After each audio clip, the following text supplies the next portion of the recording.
Welcome to the Brisbane Property Podcast with your hosts Melinda and Scott Jennison. Hello everyone and welcome to another episode of the Brisbane Property Podcast. My name is Scott Jennison from Streamline Property Buyers. I'm the acquisitions manager here and joined with Melinda, and we've got a guest today. We've got Neil Salkow, who's an independent financial advisor with Roskow Independent Advisory. Welcome, Neil. Thanks, Scott. Thanks, Melinda. Thanks for having me. I welcome back everybody. Now, as you know, we always like to tackle some of the big issues that are relevant to buying and investing property here in Brisbane. And today's episode will be a little bit different to our normal trend. Neil Salkow is one of the people that we sometimes refer clients to when they come to us with unrealistic plans in terms of what they propose to do with property. We believe in partnering with people who have expert knowledge in these areas to be able to guide people to correct information and independent advice. Neil, if I can start this episode by actually asking, what does it mean to be an independent financial planner? Because there are a lot of financial planners. However, some financial planners may discourage people from property. Can you just give a summary of what it means to be completely independent? Yeah, absolutely. Thanks. It's a good question. So, and just recently, things have changed in terms of disclosure around that particular point. But essentially, in essence, and not to bore everybody straight away, to go to the Act, the Corporations Act, Section 923A, I believe it is, has a certain restrictions over certain words, such as biased or unbiased, I should say, independence included in that list, for very good reason. And in order to meet those criteria to call yourself an independent advisor, it's quite strict. You have to, essentially, it's very focused on remuneration and conflicts of interest and ensuring that you're not remunerated in any way that would shape your advice towards a particular product. You're not owned by any product provider either. And so, yeah. Can I just ask there, because you've just raised a point that not everybody who's a financial planner can call themselves an independent financial planner. So there is a difference. Yeah, that's right. So you may own your own license, for example, or be licensed by a group, and you may act as an independent advisor in terms of the way the Act is structured. However, if there's anybody within the group that's not meeting the definition of independence, then you can't call yourself independent either. Okay. And that's fully disclosed in a financial services guide that's provided to clients. It'll say lack of independence, or it'll say independent. And there's very few that can meet the definition. That doesn't necessarily mean that the advice is bad. Not to freak everyone else out there who's getting good advice from their advisor right now who's maybe not independent. But there is a distinction between independent and not independent. So just to help listeners understand the difference, if I was to align with a financial planner who is not independent, mm-hmm. How is that different to someone who is independent? Yeah, so there may be some limitations placed on what the advice would be. Mm-hmm. Based on a limited approved products list, for example, for that advisor, or there may be other forms of remuneration or other ways that they are conflicted. That's perhaps something that's to be thought. Let me phrase it a different way. There could be prepackaged solutions in mind put out there to clients where if the advice firm is essentially delivering their own products, then that could be advice masquerading, or sales masquerading as advice, I should say. But if your advisor is just doing the right thing by you and working in your best interests, it is possible to still work for a licensing group that can't call themselves independent because of the way that they're operating, taking commissions on insurance, for example, or being essentially distributing their own product. But the advisor themselves could still be an ethical person acting in the best interest of their client. So I don't want to discredit every advisor out there that's not independent. That's not my goal at all. Yeah. Just something for consumers to be aware of, obviously. Yeah, absolutely. And to understand, are there limitations on the advice that's being provided? What would those limitations be? And then perhaps understanding mostly even the business model of the advisor, because that could lead to your previous note or question about property, where property might get ignored, is you might find a non-independent advisor that still gives their advice towards using property because they understand the asset class or the property market, or they favor that and they see it in the best interest of their clients.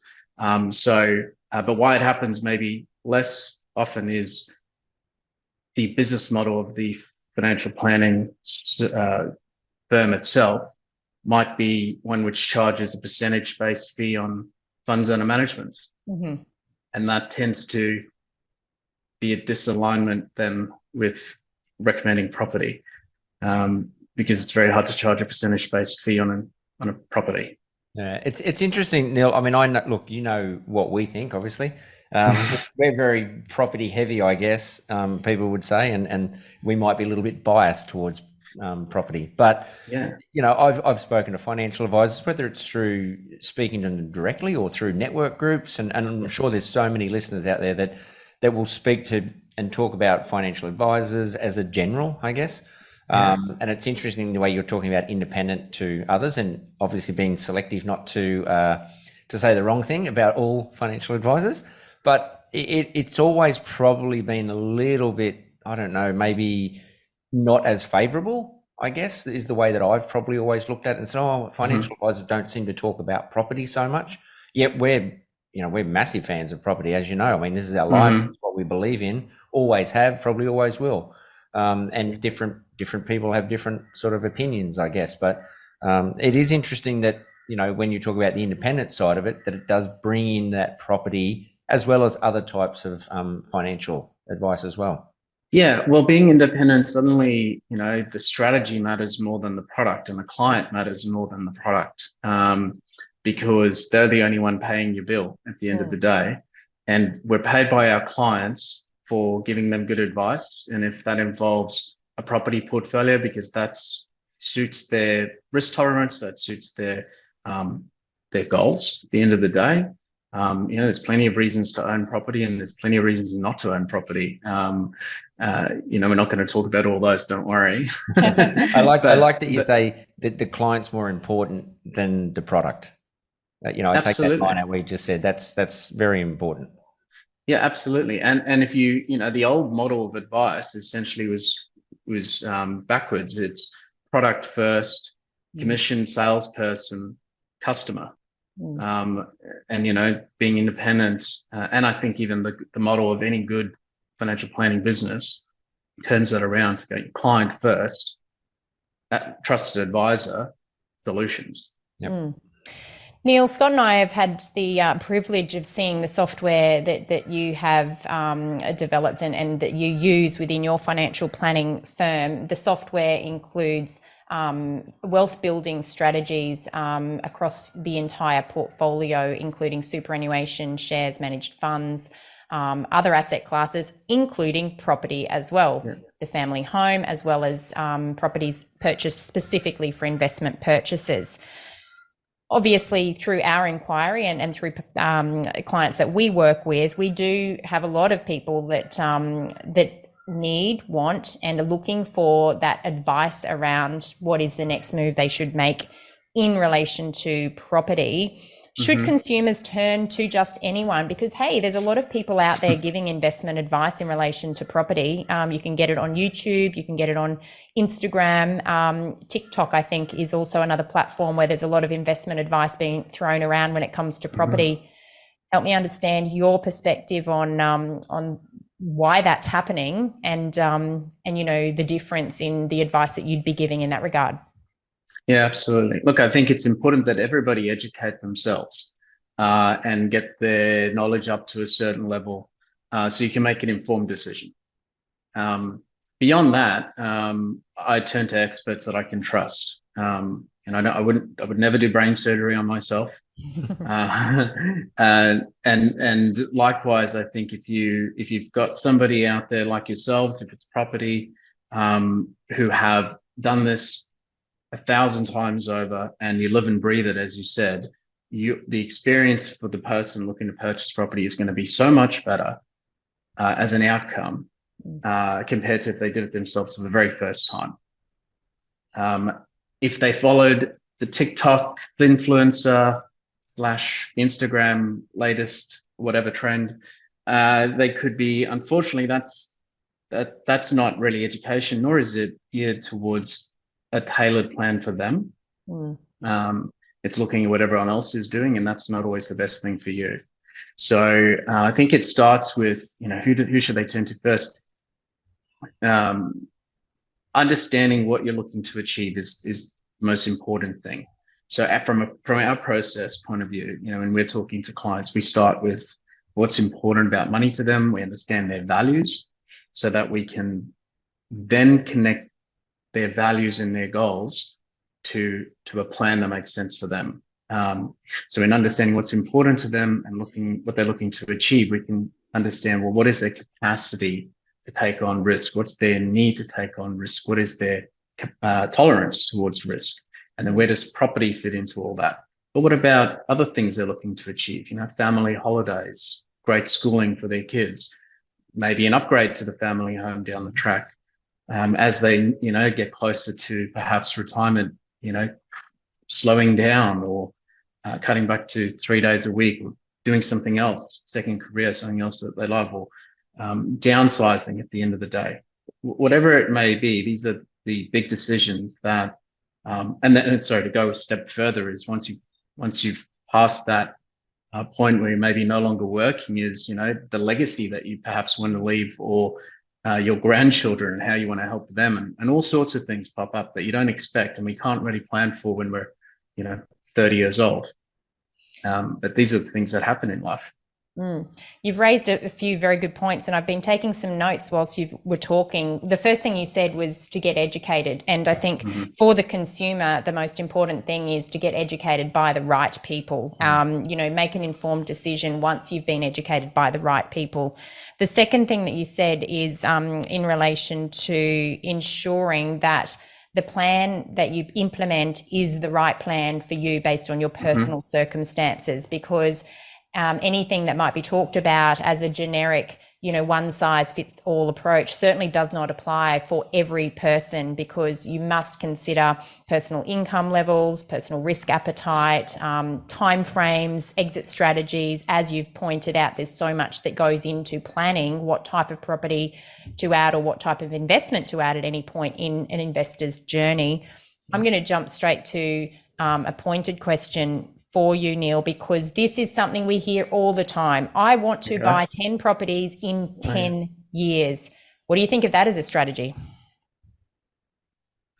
It wouldn't be impossible, but I suppose I would bring it back to, well, what's the real goal? Is the goal there? Is the goal to have independence? Which would seem to me what somebody is looking to do, that is looking to do. They've read somewhere or heard somewhere that 10 properties, it sounds like a good solid number. It's enough to have in your portfolio, but they don't really have a plan, do they? They have a bland, or what sounds like an audacious goal, but it doesn't necessarily mean that those properties are going to be quality properties. That doesn't necessarily. I mean, you could own 10 properties worth $500,000 each, or you could own 3 properties worth $1 million each, and and have a different experience, and perhaps so you really need to think this stuff through. Now, could it be possible to own 10 properties? It absolutely could. With enough cash flow, you'd have to be a good saver, and you'd have to be a good earner, and you'd have to have a stomach to be able to ride out, when interest rates go up, when vacancies occur. These things occur when you own property, and when you own more of it and you're more leverage to that, you've got to have plans for when things go wrong. And so it's not impossible to own 10 properties, of course, in 10 years. I think if we put it through our software, it might show it becomes a little bit harder when you factor in other other things.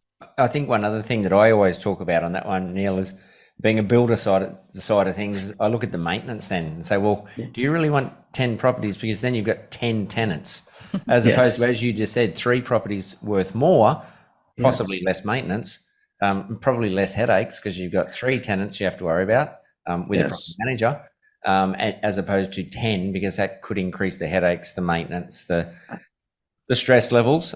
It's interesting with your program, and I'll flick back to that because I know Melinda did touch on a little bit. And when you went through that in our office here with us, I must admit it sort of blew me away a little bit, because the information that you put in and how adaptable it was, as we've just talked about, for not every, it's not a blanket approach in any way. When you start to look at that, it's independent. It's what your goals are, what your risk appetite is, what you're trying to achieve, and you can adjust that as you go as well. So as things change, as you said, if you want to do upgrades to your family home, if you want to increase your holidays, if your children leave home, whatever it is, you can adapt that as well, which I thought was really good to be able to see that, as opposed to saying, oh, look, as we just said, I just want to buy 10 properties and that's it, I can retire. Yeah, absolutely. The software itself is great because we can tailor plans like that to individuals. We can also show them a number of different options, like you've said there, which is, option 1 is, straight line assumption about everything. Option 2 might be we throw in some good what ifs, and option 3 might be we show in some bad what ifs. And that just sets the playing field for what we're dealing with. Risk mitigation. But also, where those things that may change, for example, could be income. Income's a big one. Free cash flow is a big one. No matter what the strategy, whether it's property or any other investment strategy, if free cash flow starts falling, then either we have to adjust spending, or we have to consider working longer or taking more risk, which nobody really wants to do if they can avoid it. Absolutely. Obviously, Neil, in our line of work, we deal a lot with people who want property plans. However, a property plan is not something that sits in an isolated way. You also need to combine that with the overall wealth creation plan, or a holistic wealth creation plan. Can you just explain, how that property plan fits into the broader, wealth creation plan? Yeah, sure. So depending on where you're at in your journey, it's going to be different for everybody. But broadly speaking, if you think about a wealth plan or a holistic wealth management plan, sort of starts with values and goals, and then a strategic plan that shows you over a number of years how you can allocate your resources and how you can expect to receive dividends in the future from allocating your resources, right? But it also takes into account other areas. For example, we've talked about a property plan. Property plans might have with that a finance plan, like, okay, well, we need finance to purchase, so you'd need to speak to a specialist in that field. A broader holistic plan, financial plan, would take into account financing needs, cash flow needs, property needs, insurance needs, estate planning needs, your superannuation, and other investment portfolios that you're building, the overall structure. Who should own these properties? Which structure should that be? Should it be an individual? Should it be a high income earner or a low income earner? Should it be jointly owned through a trust, through a super fund? These are some decisions that a lot of people might get to you and go, oh, I hadn't thought of that. Or, well, we're just going with the default option of owning it jointly, or whatever it may be. Now, some of those areas could be handled and helped by an accountant, not necessarily a financial advisor, but it's often the financial planner who's looking at a strategic, holistic plan that identifies all these yellow flags and areas that need attention, and then can manage, or be that person that collaborates with the client or coordinates it all for the client, depending on what they need. Can I ask also, and this is again something that we often hear, is that people are wanting to purchase property to build income for their retirement years. And I know when we're working with property investors, and I sit with investors in a strategy session, and we talk about that retirement income and what that might look like. But of course, I would say the majority of the clients that I sit and talk to, when I mention the fact that don't forget you're going to have your superannuation funds to draw down on at this point in time, and that's almost an aha moment for them. They hadn't considered the income that they're going to generate from super, and therefore do we need to be generating income from this property at the time of retirement, or are we looking at, selling this property to, create more liquid funds that are more readily available in retirement? There's so much confusion over the purpose of why we'd be adding residential property, especially into an investment portfolio. And we've always been believers that residential property is actually a growth asset, not an income asset. And I think that a lot of people target residential property for the wrong reason. They're looking for income. However, just through our experience and understanding of property and property markets, of course, commercial property is going to be a higher yielding asset class. And that's potentially the type of asset that people would own in their retirement years for income. When it comes to property, there's so much misunderstanding in relation to property. But you also mentioned the importance of the team. People can come to you and get that holistic advice, but they will also need potentially to speak to their accountant to get the advice around structure. A mortgage broker, you also mentioned, to get that advice. How important do you think building that team is for anybody that's looking to build wealth and create, independence in retirement? I think it's pretty vital if you plan to have significant wealth, or if you have complexity in your life. Finances do create complexity. So I think to have the right team around you working together, especially for your needs, on the same page, where they've all discussed and put their 2 cents in and then delivered for you, even if they don't agree on every part of the strategy. I think if everybody's working with that model in mind, for the clients in mind, at the end of the day, there are things that a client may have shared with you that they haven't shared with me necessarily, and so by working together, we identify and can coordinate and get the best result, I think. That the team one, I think, is really important as well, Neil. I mean, we know, as we've talked about, with people coming to buy property and having some sort of idea of what they want, obviously if they've got a financial advisor and an accountant, and we talk to them about get the advice off these people of your structure and things like that and what you're planning. We've had people come to us, and we've got Melinda as a qualified property investment advisor in our team, and Riley as well. To have that advice from people to say, this is the sort of product you want because of that capital growth. We did an episode, and I would not even remember what episode it was now, where we did an exercise where we compared, I think it was, testing my memory, I think it was something like 2 $500,000 properties compared to $1 million property. Is that right? That's right. And we had a look at it, what it would look like in the future, and we went forward for that capital growth side. It was just amazing, the difference. And that comes back to that people saying, I just want to buy 10 properties. But is it really what you're after? Because if you look at the long-term goals and how it's going to play out over a long time, is that really what you want? Or is that little bit of cash flow now that you're after? 100%. But that doesn't create that long-term wealth. Yeah, no, and I've done similar exercises myself, comparing those sort of things, and growth trumps cash flow in the long term every time. Of course, there's tax that needs to be considered at some stage with selling. However, I think for the long term, anything 10 years plus in any charts, it tends to be better off with a higher growth property than a higher cash flow property to start. The other point I guess I'll make too is even a client who has, whether you've got property or no property in a retirement portfolio, but like you mentioned, you've got that superannuation coming down the track, is you may not need to liquidate your property portfolio straight away. And even the income it is provided it's got that growth, just like your superannuation, you're not going to be cashing in all of it every year. It's there, and it's still going to be invested in a way that will have income producing assets.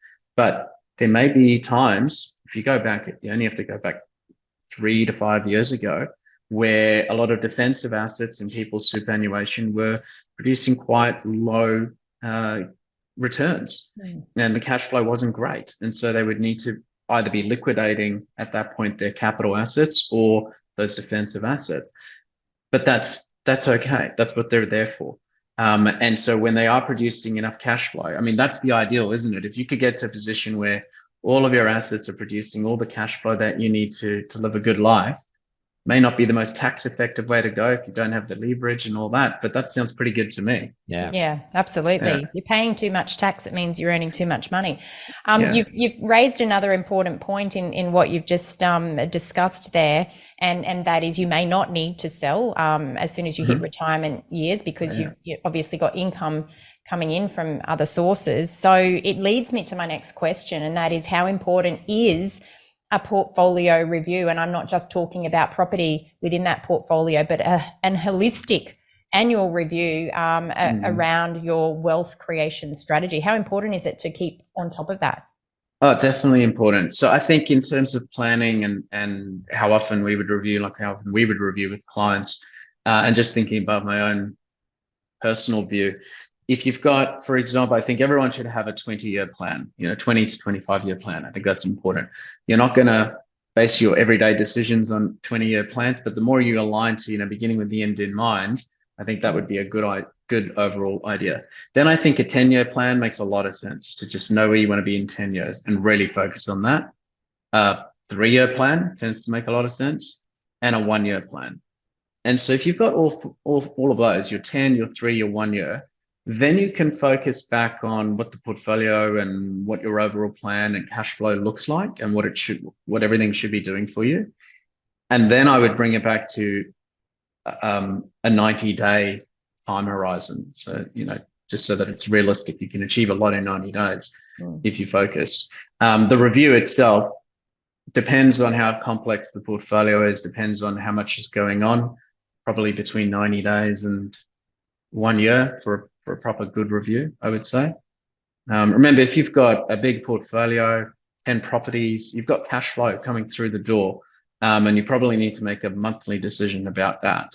So, but as far as the overall review of where things sit, we're meeting with our clients typically every 6 months to 12 months to talk about that portfolio and where it sits.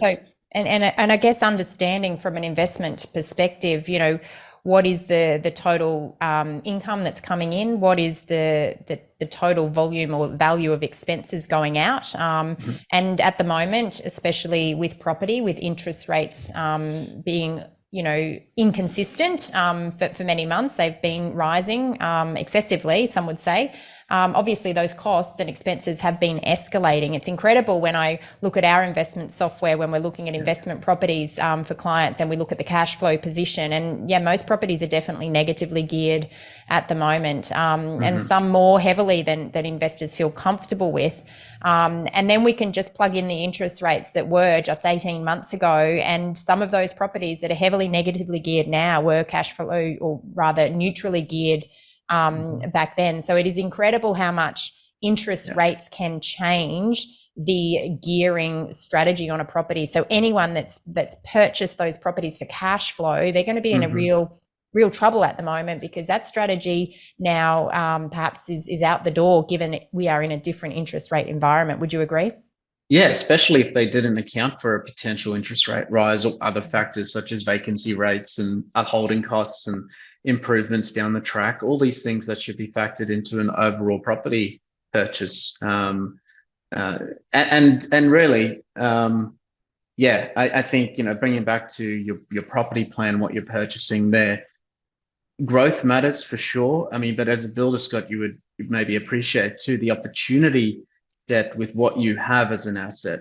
If you purchase something that has the ability to do something more to it to generate more cash flow, great, excellent. Whether that's granny flat, maybe that'll destroy the property, and you'll tell me don't do that. But there are things. I mean, you guys, I'm telling you, your job. There are things that we can do with property to improve on that property's capital value and cash flow. Absolutely. Now, I go back to when I have inquiries from people and people talking to me. So I have, let's say, some examples. I have a 52-year-old fellow that talks to me wanting to look to retire soon. I've got a young couple who are trying to get into the market, for example, and want to have a bit of a plan. At what age is the best time to talk to a financial advisor, and who typically would talk to you? Yeah, they're really good questions. I think the sooner you start planning, the better. That's just really for everybody's sake. However, there are certain life events that are going to occur that are triggers typically for people to see a planner. So, you're earlier on, say, typical might be a couple getting married, about to have children, about to purchase their first home. That's typically a good opportunity for them to get some advice around the purchase of the home, their insurance, get their super in order, just get their financial house in order. Now, beyond that point, it depends on their complexity level and how complex their plan is as to whether they may need the services of an advisor on an ongoing basis. And so that's going to be down to selection criteria on the part of the client, picking the right advice firm, picking the right advisor for them. That's actually quite challenging in the current environment with so many advisors leaving the industry. It is actually a challenge, I think, for a lot of clients to find the right advisor, because it's both a commercial and a personal fit at the end of the day. It's a very personal service. Absolutely. Yeah. So that early on, I would say, is very important.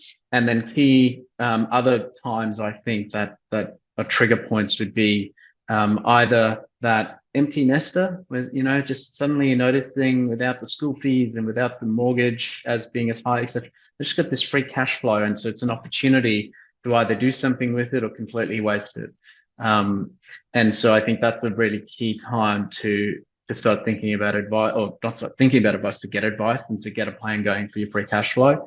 And then no doubt your pre-retiree, somebody who's looking at, that 52-year-old or that even 55, in that zone where they're getting serious about either a 10 to 15-year time horizon for retirement planning. If you plan to retire a bit earlier, if you want to retire in your 50s or 55, then obviously you should have that plan back in your 40s or 30s. Very few people, I think, that make it to their 50s, retire and go, I was lucky. Maybe. I haven't encountered too many of them. And then I think your question was also, sorry, what were the two Who typically would? Who's your typical? Yeah. Oh, yeah. So for us, our typical client, I guess, is clients with a bit of complexity to their world. We like to solve some pretty complex problems for clients. With that software we mentioned, we do something called a strategy analysis. And so a client who's facing some complex financial questions, whether that's in that initial phase of, building their wealth, or whether they're trying to decide how soon can they make work optional, or, big complex questions that seem simple enough to ask, but really require quite a bit of analysis to actually get an answer that's sufficient. So that's the sort of clients that we like helping in a strategic at a strategic point. The sort of clients that we work with most and get the most value, I think, from us are those that can engage on an ongoing basis and also actually get value from a partnership with us. And so that'll be determined by usually the complexity of the plan, or the number, or the responsibility involved in what we're doing for them versus what needs to be done. So clients who might have either achieved a significant amount of wealth and have retired and didn't work their whole lives to suddenly become their own financial advisors and just want to be able to delegate to somebody they can trust, or somebody who's maybe building their wealth, wants someone on the side be able to coordinate or be part of that team that's going to be working for them to achieve this long-term outcome. I was going to talk about earlier three investor profiles that sort of stand out that I think fit our firm. So I forget which study it was, 2009 perhaps it was done, but these 9 investor personalities evolved. And the 3 that stand out for me are the family steward, the person who's really doing this for the family. That's why they go to work every day and they're building a legacy for their family. I think that really resonates well. And then the independent, the person who's just trying to do this for freedom, to be able to, to just say that if I want to wake up and not go to work, or if I just want to be who I want to be. That's the independent thinking. And that's where, money, they can actually work a plan. They can stick to a plan because they're that determined. And then the last one that we like working with is someone called the financial phobic. So the financial phobic is actually someone who really doesn't like talking about money. Yeah. They understand the importance of money. They understand and recognize that, money needs to be looked after, and there's a responsibility to wealth that they're not really willing to or don't want to shoulder. And so they're looking to partner with someone they can trust, that they can look after it, that understands it, that they can talk about the footy or something else when they have the meeting with you, because they just don't want to talk about money. Absolute phobics around it. Definitely captures a large portion of the population in the descriptions there: a family steward, an independent, and a financial, what was it? Financial phobic. Phobic, that's it. Yeah. Yeah. No, love them. Yeah. Sounds really good. Yeah. Neil, if people want to get in touch, how do they get in touch with you to have a chat? Yeah. So head to our website. I think that's going to be in the show notes, www.roskow.com.au. And there is a contact section. You can feel free to click on that, fill out a form there if you like, and it'll come through to us and we'll make a call to you.